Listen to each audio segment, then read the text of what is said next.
Assalamualaikum warahmatullahi wabarakatuh. Wahai jiwa-jiwa yang sedang berjalan di jalan sunyi, mari kita satukan detak hati dan helaan napas dalam satu kesadaran. Tariklah napas dengan perlahan, rasakan udara itu seperti cahaya yang turun dari langit, masuk ke dalam dirimu, membasuh segala resah, dan meninggalkan ketenangan yang tak dapat dibeli oleh dunia. Setiap tarikan napas adalah sapaan lembut dari Allah. Setiap hembusan adalah titipan rahasia yang mengajarkan bahwa hidup ini hanyalah perjalanan kembali. Kita bukan sekadar bernafas untuk hidup, tapi kita hidup untuk menemukan makna setiap nafas yang kita hirup. Hari ini, kita akan membuka lembaran yang jarang disentuh orang. Rahasia tentang nafas yang tidak sekadar menjaga kehidupan tubuh, tapi juga menghidupkan ruh. Rahasia yang bila kau pahami, akan menjadikan setiap langkahmu lebih tenang, setiap sujudmu lebih dalam, dan setiap doa lebih dekat pada pengabulan. Wahai sahabat, izinkan aku mengajakmu. Jangan hanya menjadi pendengar di tepi jalan. Rasakan setiap kata, ikut hanyut dalam arusnya, dan biarkan hatimu menjadi taman tempat hikmah ini bersemi. Tuliskan di kolom komentar. Apakah kau siap menapaki jalan nafas yang akan membawamu lebih dekat kepadanya? Karena perjalanan ini akan dimulai dari dalam dirimu. Bab 1. Napas sebagai amanah dari Allah. Sejak hembusan pertama yang Allah titipkan saat kita lahir, napas menjadi sahabat paling setia yang tak pernah meninggalkan kita siang dan malam. Ia datang tanpa diminta, mengalir tanpa disuruh, dan pergi tanpa pamit. Banyak dari kita melewati hari-hari tanpa pernah menoleh padanya, seolah napas hanyalah gerakan otomatis tubuh yang tak perlu direnungi. Padahal, di dalamnya tersimpan rahasia besar. Setiap tarikan dan hembusan adalah tanda kasih sayang Allah yang terus mengalir, meski kita sering lalai mengingatnya. Napas adalah amanah yang tidak boleh kita sia-siakan, karena ia adalah pintu yang menghubungkan jasad dengan ruh, dunia dengan akhirat, dan kita dengan Sang Pencipta. Para guru rohani mengajarkan bahwa napas bukan sekadar udara yang keluar dan masuk, melainkan aliran kehidupan yang membawa zikir secara diam-diam. Bahkan saat bibir kita tidak bergerak, napas kita bisa berzikir dalam hening, menyebut nama Allah di kedalaman hati. Namun jika kita membiarkannya berlalu tanpa kesadaran, maka setiap tarikan dan hembusan itu hilang sia-sia, seperti air hujan yang jatuh ke tanah gersang. Karena itu, orang-orang yang mengerti rahasia ini senantiasa mengawasi napas mereka, memastikan setiap hela disertai ingatan kepadanya, seolah setiap tarikan adalah awal kehidupan, dan setiap hembusan adalah persiapan untuk kembali pulang. Dalam pandangan para wali Allah, napas adalah cermin keadaan hati. Napas yang tergesa, gelisah, atau berat menandakan hati yang penuh beban. Sebaliknya, napas yang tenang dan dalam menggambarkan hati yang berserah. Itulah sebabnya sebelum mengajarkan zikir yang tinggi, para guru sering memerintahkan muridnya untuk memperhatikan napas, karena dari situlah pintu kesadaran akan terbuka. Menarik napas dengan menyebut nama Allah dalam hati, lalu menghembuskannya dengan rasa syukur, perlahan-lahan akan menenangkan jiwa dan membersihkan pikiran dari keruhnya dunia. Kita sering lupa bahwa Allah lah yang mengatur irama napas kita, bahkan saat kita tidur, lalai, atau tak berdaya. Bayangkan jika dalam 1 detik saja Allah menahan izin bagi napas kita untuk masuk, seluruh rencana hidup akan runtuh seketika. Kesadaran ini seharusnya membuat kita malu untuk mengisinya dengan kelalaian. Setiap hembusan adalah tanda bahwa Allah masih memberi kita kesempatan untuk memperbaiki diri, mendekat kepadanya, dan membenahi apa yang tertinggal. Jika napas itu digunakan untuk maksiat, berarti kita mengkhianati amanah yang begitu murni. Maka, marilah kita belajar memandang napas bukan sekadar mekanisme hidup, melainkan ibadah yang senyap. Dengan napas yang disertai zikir, setiap detik hidup menjadi berarti. Kita tidak lagi bernapas hanya untuk bertahan, tetapi untuk benar-benar hidup dalam kehadirannya. Inilah langkah pertama dalam ilmu napas Islam yang jarang diajarkan kepada umum. Menyadari bahwa setiap tarikan adalah hadiah, setiap hembusan adalah titipan yang harus dikembalikan dengan penuh hormat, dan seluruhnya adalah milik Allah yang kita rawat dengan hati penuh syukur. Bab 2. Menyadari nafas sebagai zikir tersembunyi. Ada zikir yang tidak terdengar oleh telinga manusia, tetapi disaksikan oleh para malaikat dan dicatat dalam kitab amal. Zikir itu mengalir seiring napas, masuk dan keluar tanpa suara, namun menggetarkan hati yang mengerti. Para sufi menyebutnya sebagai nafas yang berzikir, yakni napas yang membawa nama Allah dari dalam hati, meski bibir tetap diam. Inilah zikir yang paling rahasia, karena ia tidak bergantung pada suara atau lafaz yang terdengar, melainkan pada kesadaran yang terjaga di setiap hela napas. Dengan cara ini, seseorang bisa berzikir tanpa henti, bahkan ketika ia berjalan, bekerja, atau berada di tengah keramaian. Para guru jalan batin mengajarkan bahwa saat menarik napas, hendaknya hati mengucapkan Allah dengan penuh kelembutan, membiarkan namanya mengisi ruang dada. Lalu saat menghembuskan napas, hati membisikkan hu atau huwa sebagai pengakuan bahwa hanya Dia yang ada. Praktik ini tidak terlihat oleh mata dunia, tetapi di alam ruhani, ia adalah cahaya yang terus naik ke langit. Tidak ada suara, namun frekuensi hatinya mengguncang tabir antara hamba dan Rabb-Nya. Inilah rahasia mengapa para kekasih Allah terlihat tenang, meski dunia di sekelilingnya berguncang, karena mereka selalu bernapas dalam kehadirannya. Namun, untuk menjaga napas dalam zikir tidaklah mudah. Pikiran manusia mudah sekali melayang, tergoda oleh ingatan masa lalu atau kekhawatiran akan masa depan. Karena itu, latihan kesadaran napas dimulai dengan duduk diam, memejamkan mata, lalu hanya memperhatikan tarikan dan hembusan. Tidak perlu memaksa atau mengubah ritme, cukup menyadari dan mengiringinya dengan nama Allah di dalam hati. Saat pikiran mulai berlari, kembalikan lembut ke napas. Latihan ini, jika dilakukan dengan istiqomah, akan membuat hati terbiasa untuk tidak meninggalkannya, walau tubuh sedang sibuk dengan dunia. Zikir napas ini adalah karunia besar, karena ia bisa dilakukan tanpa mengganggu aktivitas lahiriah. Seseorang dapat bekerja, berbicara, atau berjalan, namun tetap menjaga hati agar berdenyut bersama namanya. Itulah mengapa orang yang memegang rahasia ini bagaikan berjalan di dua alam sekaligus. Di luar ia hidup seperti manusia biasa, tetapi di dalam ia selalu duduk bersimpuh di hadapan Allah. Rahasia inilah yang membuat napas menjadi senjata rahasia para salik dalam menjaga cahaya iman di tengah gelombang kehidupan. Dengan menyadari napas sebagai zikir tersembunyi, kita mengubah setiap detik hidup menjadi ibadah. Tidak ada lagi waktu yang terbuang, sebab setiap tarikan napas adalah doa, dan setiap hembusan adalah penyerahan. Beginilah para wali Allah menjaga dirinya tetap terhubung, bahkan saat lidahnya tidak bergerak. Dan beginilah pula awal dari perjalanan yang akan membawa kita, selangkah demi selangkah, menuju samudra makrifat yang tak bertepi. Bab 3. Mengikat hati pada irama nafas.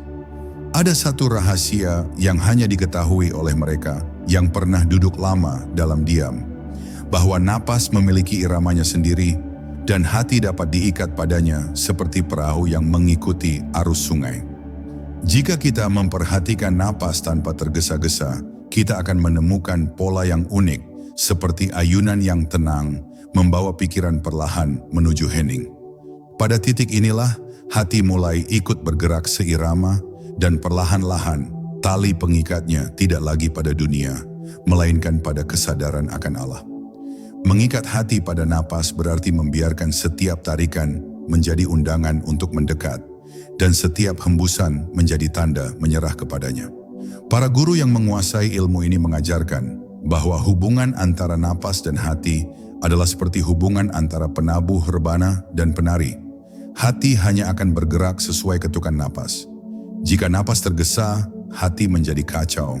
Jika napas tenang, hati pun ikut damai. Karena itu, sebelum seseorang bisa menjaga hatinya tetap terhubung dengan Allah, ia harus lebih dulu belajar mengatur irama napasnya.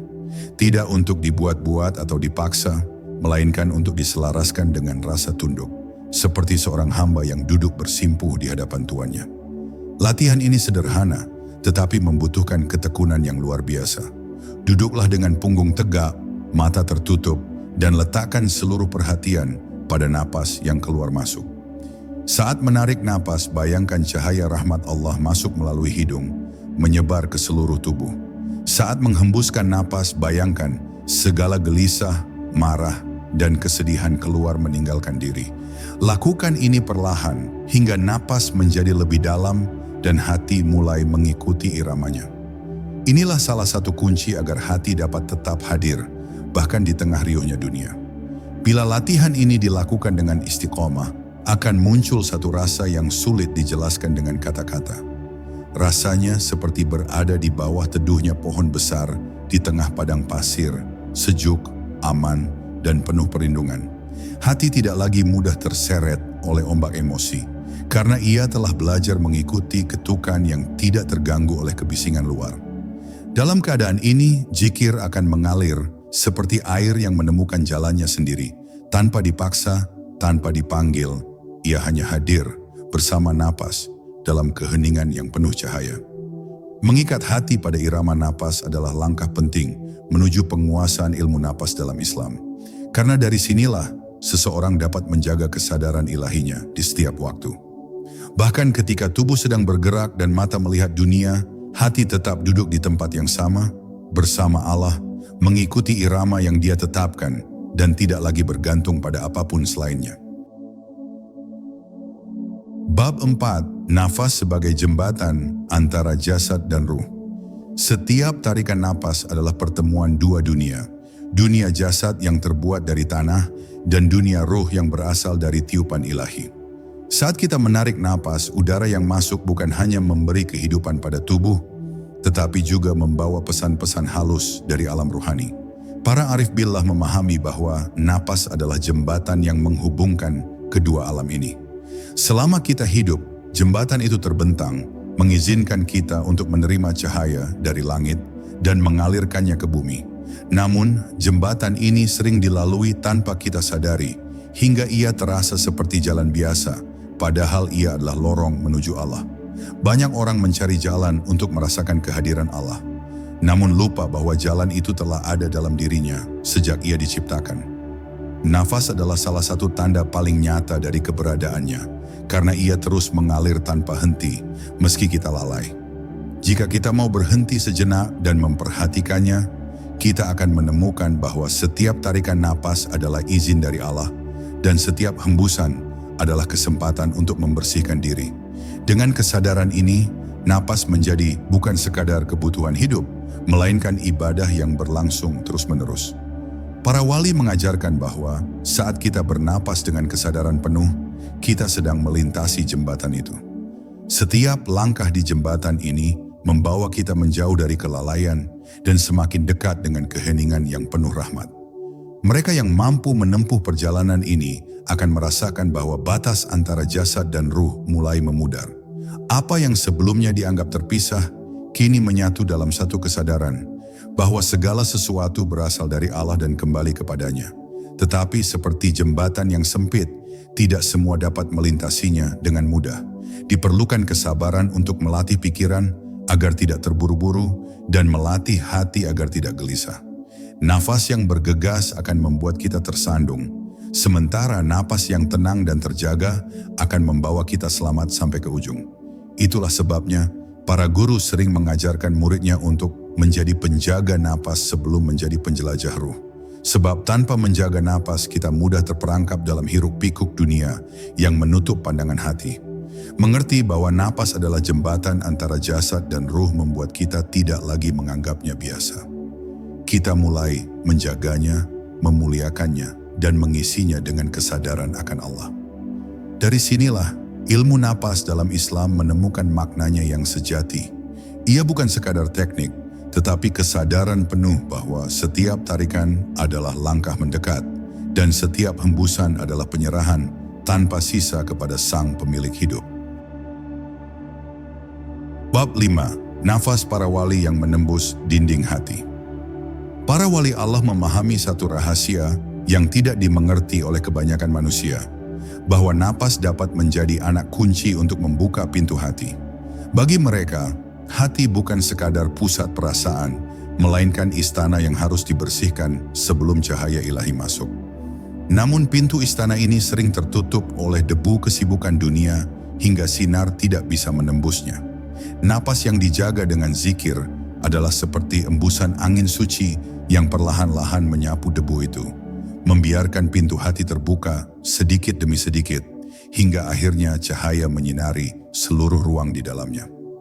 Kisah para wali sering menyebut bahwa mereka bisa duduk dalam diam berjam-jam tanpa mengucapkan sepatah kata, tetapi hatinya penuh percakapan dengan Allah.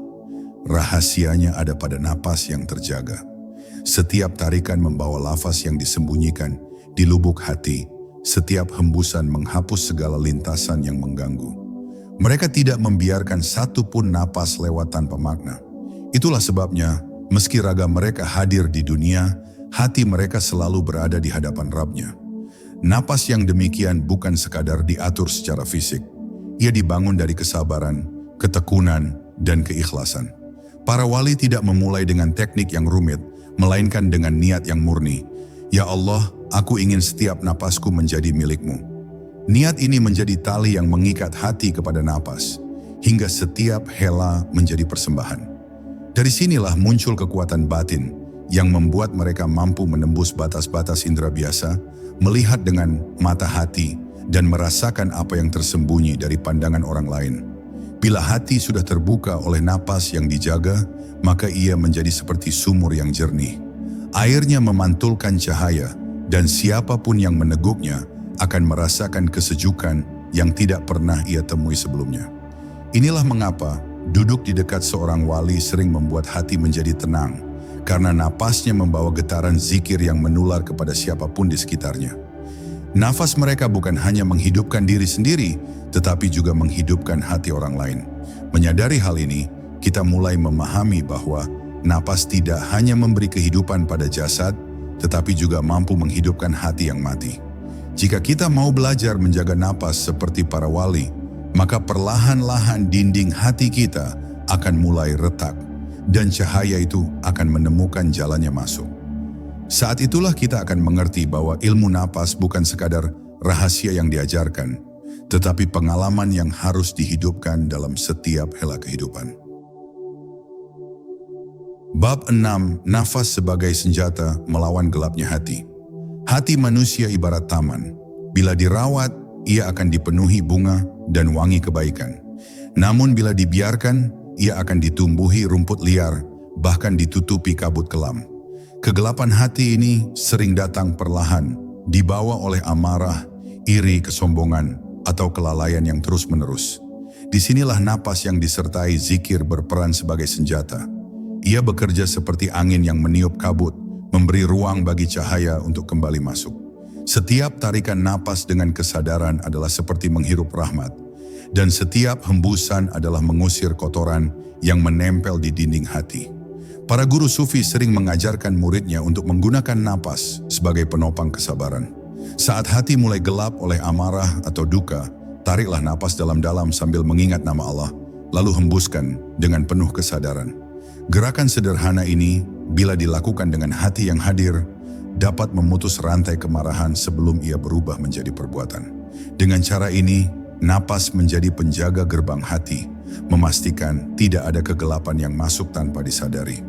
Napas yang dijaga juga mampu menahan godaan bisikan setan. Bisikan itu sering datang dengan cepat, memancing reaksi tergesa-gesa.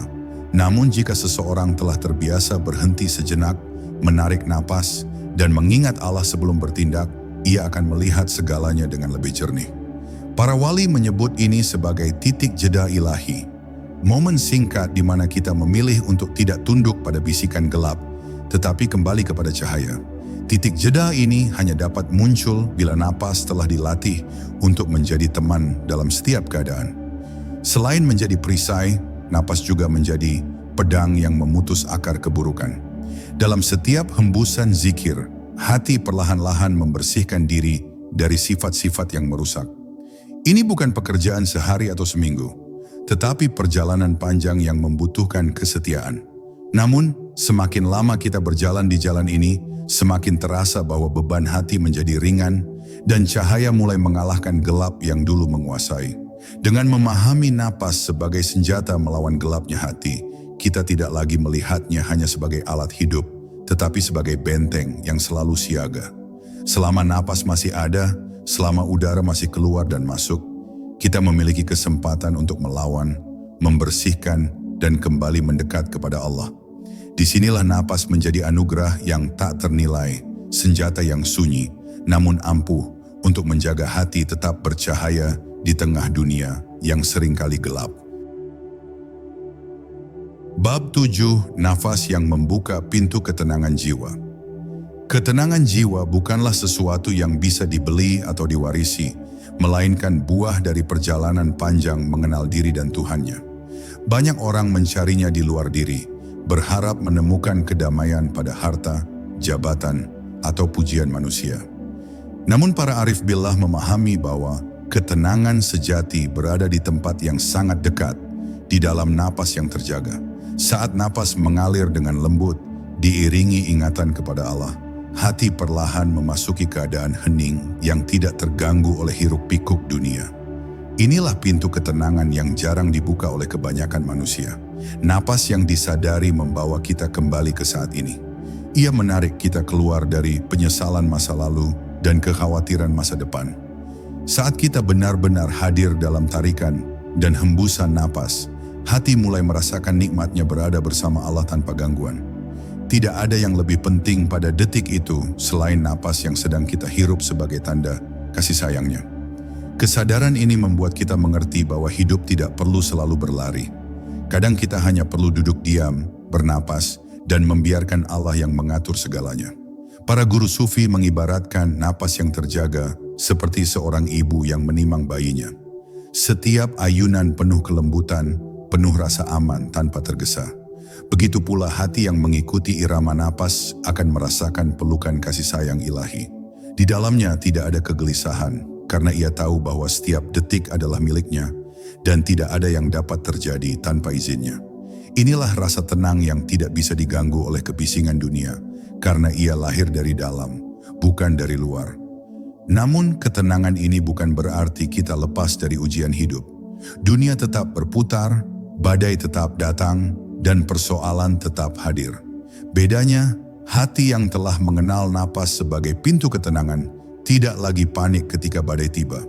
Ia tetap bernapas dengan tenang, mengingat Allah, dan membiarkan gelombang lewat tanpa mengoyak kedamaian di dalam. Ketenangan ini bukan hasil menghindari masalah, melainkan hasil menghadapi masalah dengan hati yang sudah ditambatkan padanya. Memasuki pintu ketenangan jiwa melalui napas adalah salah satu karunia terbesar yang bisa diraih manusia. Sebab, ketika hati telah tenang, pikiran menjadi jernih, ucapan menjadi lembut, dan perbuatan menjadi bijaksana. Dari sinilah kita mengerti bahwa menjaga napas bukan hanya tentang kesehatan tubuh, tetapi tentang membangun rumah bagi jiwa untuk beristirahat. Dan rumah itu adalah hati yang selalu bernafas dalam kehadiran Allah.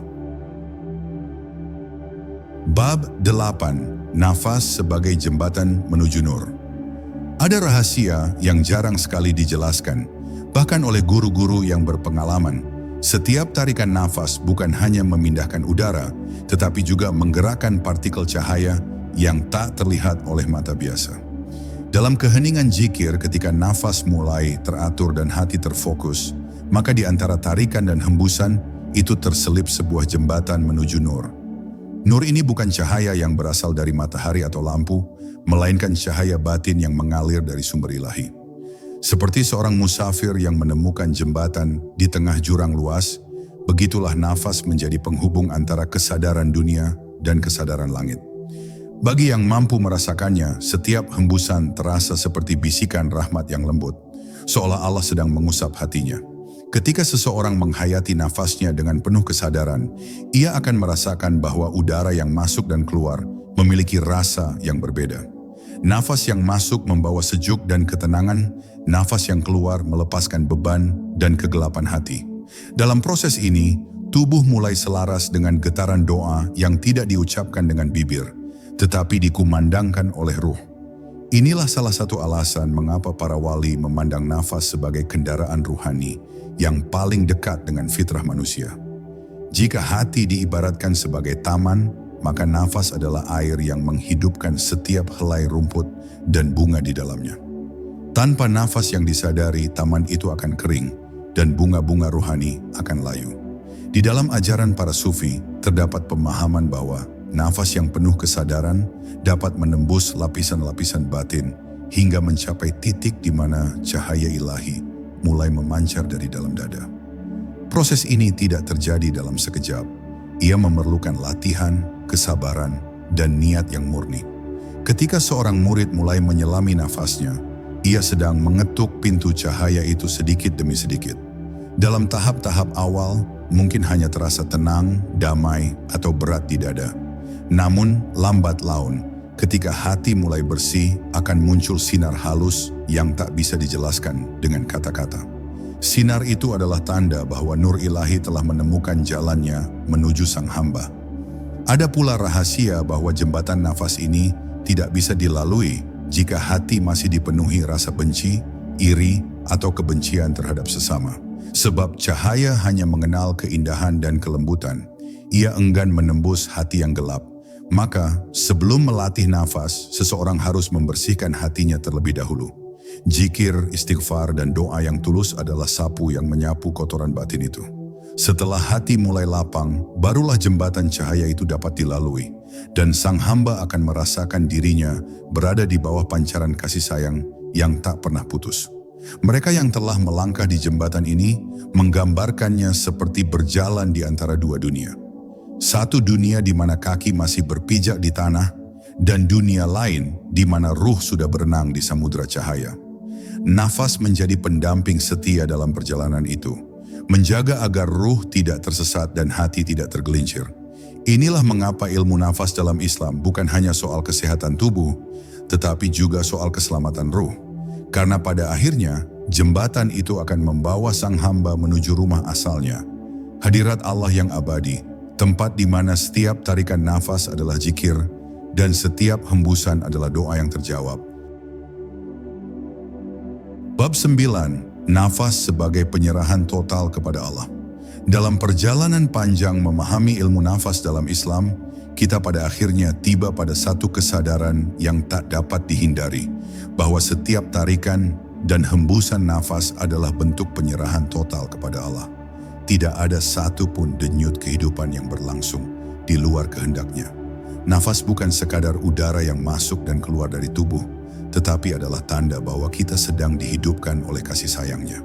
Ketika seorang hamba mulai merasakan setiap hembusan nafas sebagai titipan, ia tak lagi bernafas hanya untuk dirinya, melainkan untuk mengabdi, memuji, dan mengingat Tuhannya dalam diam maupun dalam kata.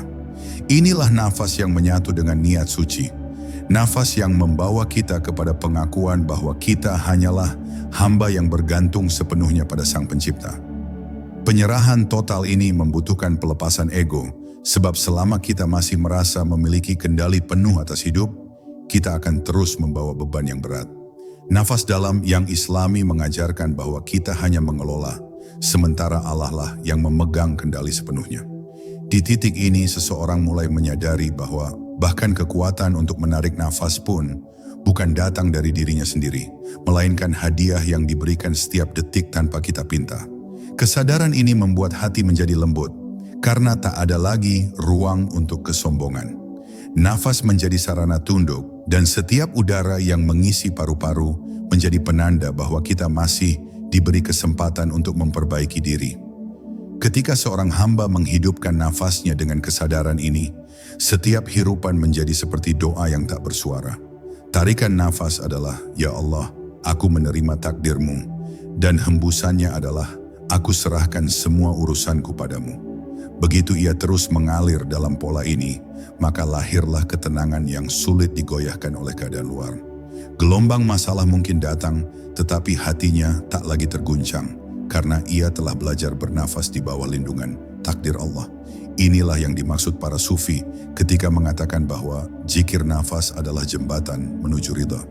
Bagi mereka yang telah mencapai pemahaman ini, nafas menjadi alat untuk berjalan di atas dunia dengan ringan.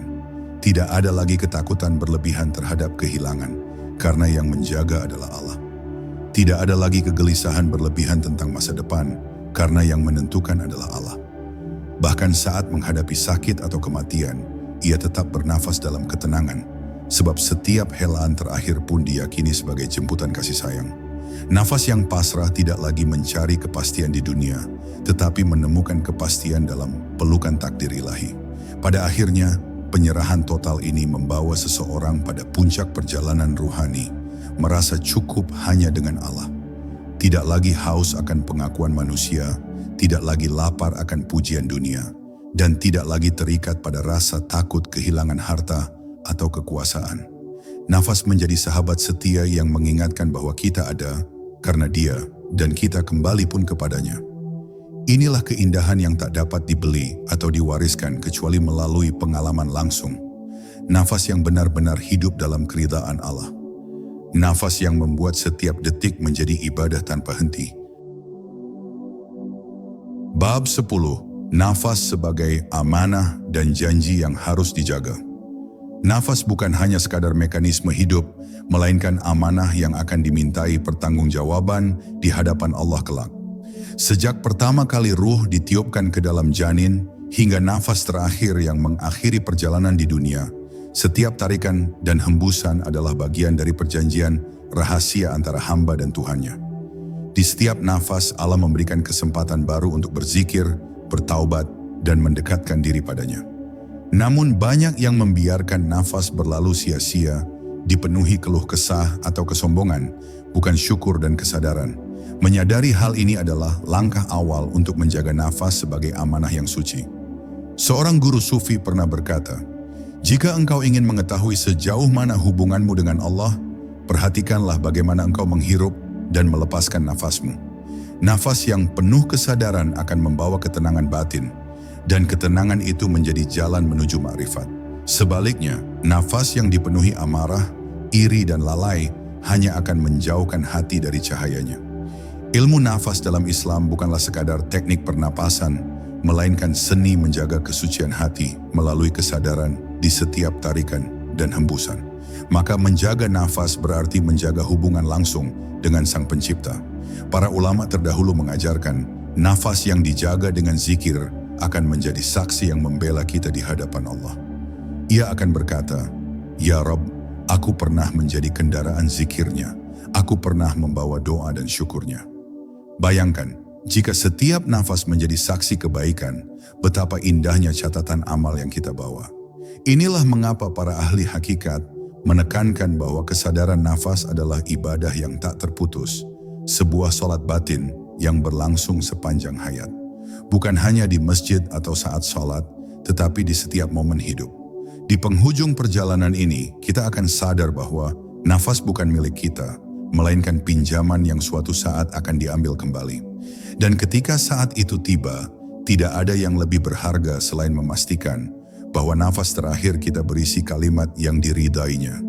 Itulah mengapa menjaga nafas berarti menjaga akhir hidup. Dalam kesunyian nafas kita belajar tentang kefanaan, kerendahan hati, dan kerinduan untuk pulang kepadanya dengan hati yang bersih. Maka selagi nafas masih berhembus, isilah ia dengan yang terbaik. Biarkan setiap tarikan mengangkat doa dan setiap hembusan menghapus dosa. Karena sejatinya, nafas adalah amanah yang kelak akan berbicara untuk kita atau menuntut kita. Dan jika engkau mampu menjaga amanah ini dengan baik, maka engkau telah menjaga inti dari kehidupan itu sendiri. Sahabat jiwa, kita telah berjalan bersama dari satu tarikan nafas menuju hembusan terakhir yang penuh makna. Semoga setiap kata yang terucap tadi bukan sekadar suara di telingamu, tapi menjadi bisikan lembut yang menghidupkan hatimu. Ingatlah, rahasia ini bukan untuk disimpan di kepala saja, tapi untuk dihidupkan dalam setiap langkah, setiap doa, dan setiap sujud. Sebab ilmu yang tidak dihidupkan akan layu seperti bunga yang tidak pernah mendapat sinar matahari. Bawalah zikir ini ke dalam tidurmu, ke dalam kerjamu, ke dalam setiap tarikan nafasmu. Biarkan ia menjadi jembatan antara hatimu dengan langit, antara kerinduanmu dengan Dia yang Maha Mendengar. Jika engkau merasakan setitik cahaya hari ini, jagalah ia, karena cahaya itu adalah tanda bahwa hatimu telah diketuk. Jangan biarkan dunia menutupnya kembali. Wassalamualaikum warahmatullahi wabarakatuh. Sampai jumpa di perjalanan ruh berikutnya. Tulis di komentar, apa yang kau rasakan setelah mendengarkan perjalanan ini? agar kita bisa saling menguatkan di jalan menujunya.